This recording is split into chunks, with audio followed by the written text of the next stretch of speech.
হ্যাঁ, এখন আবার বর্তমানে মুভিতে সাইন করেছি। মুভিটির নাম হচ্ছে সেটাতে আমি নায়কের রোল হিসাবে অভিনয় করছি। আর লাস্ট টাইম তোমার 2020-এ গেছে হচ্ছে ঈশা হাসিনা, ওইটাতে আমি অভিনয় করেছি। আর আমি বেছে বেছে কাজ করি, আমি সবসময় দর্শকরাও জানে আমি সবসময় কাজ করি, যদি ভালো হয় তারপর প্রোডাকশন ভালো হয় সব কিছু মিলে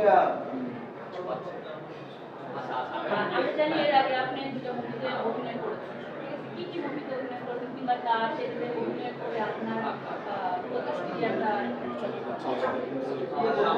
অভিনয় আসলে সহজ ব্যাপার নয়, অভিনয় কিন্তু অনেকেই এখন মনে করে যে নুন থেকে মাথা ঘোরায় অভিনয় অনেক ইজি হয়ে যায়। আসলে অভিনয় ইজি নয়, অভিনয় is very difficult, actor is very difficult. একটা অ্যাক্টর